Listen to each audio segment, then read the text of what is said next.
तो दोस्तों स्वागत है मेरे सोशल मीडिया प्लेटफॉर्म पर, आप लोगों का बहुत स्वागत है। तो इस बार गुजरात में आर पार की लड़ाई होने जा रही है। राहुल गांधी बतौर विपक्ष के नेता बनकर गुजरात पहुंचे हैं। विपक्ष के नेता के तौर पर राहुल गांधी ने गुजरात को चुना। इस बार गुजरात पर जीत हासिल करने की पूरी कोशिश होगी कांग्रेस की। वहीं जिग्नेश मेवानी कांग्रेस के नेता ने एक नारा दिया, एबीपी के रिपोर्टर से बात करते हुए एक नारा दिया, न डरेंगे न डराएंगे। यानी जिग्नेश मेवानी का कहना था कि देश जो है संविधान से चलेगा, संविधान से चलता था और संविधान से हमेशा चलना चाहिए। तो उन्होंने नफरत की राजनीति को खत्म करके प्यार और मोहब्बत की राजनीति लाने की बात कही है।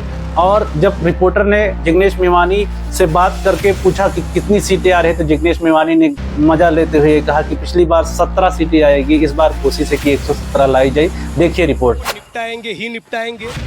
आरएसएस भाजपा नरेंद्र मोदी जो उखाड़ना है उखाड़ ले, पूरा सीना तान कर खड़े हैं।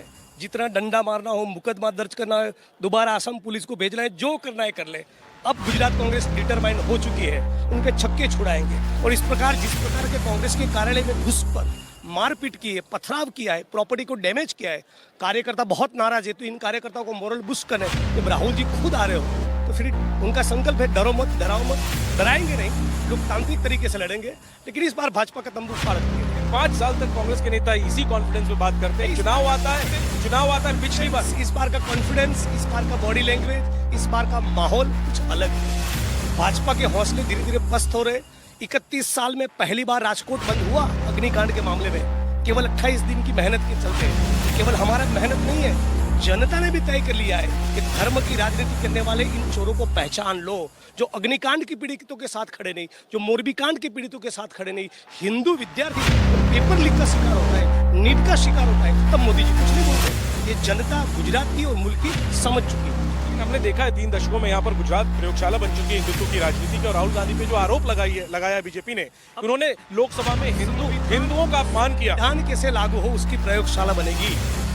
गुजरात की अस्मिता और गौरव के नाम पे जो गुजरात के साथ छलावा हुआ है, 300 बलात्कार करने वाले प्रज्वल रेवन्ना का प्रचार करने वाले लोग कहां से धर्म के ठेकेदार बन सकते हैं? जिन्होंने बिल्किस बानो के बलात्कारियों से जेल में से छोड़कर लड्डू खिलवाए, वो कहां से धर्म से ठेकेदार बन सकते हैं? जिन्होंने कलम, किताब और संविधान के बजाय तलवार और त्रिशूल बांटे हैं, उनका अधिकार है धर्म की बात करने का। ये धर्म को समझ नहीं पाएंगे। कबीर ने कहा है, एक राम दशरथ का बेटा, दूजा जो घट घट में बैठा, तीसरे राम का सकल पथारा, चौथा सबसे निर्गुण सबसे न्यारा।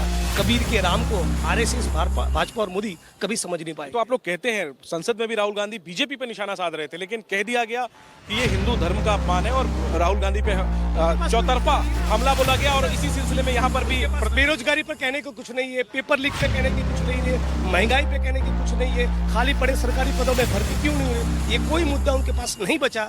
किसी मुद्दे पर कहने के लिए कुछ नहीं, तो दोबारा घुमा फिरा कर बात धर्म पे लाते हैं। जनता समझ चुकी है। और क्या जनता को और विशेष रूप से समझाने के लिए हम देख रहे हैं यहाँ जितने भी पोस्टर हैं, होर्डिंग है, सब में राहुल गांधी शंकर जी की तस्वीर के साथ नजर आ रहे हैं। तो क्या इसके पीछे खास? और ये नारा कि डरो मत, डराओ मत, किसी को डराएंगे नहीं, कल को सत्ता में आएंगे, क्यों डराएंगे भाई? कानून और संविधान का शासन होना चाहिए। संविधान से परे ना आप है, ना मैं हूँ, न कांग्रेस है, ना भाजपा है। तो डराने की तो कोई बात ही नहीं होनी चाहिए। कितनी सीटें? सुनिए, ये जो उनकी डराने की राजनीति है अब गुजरात में नहीं चलेगी। कितनी सीटें गुजरात में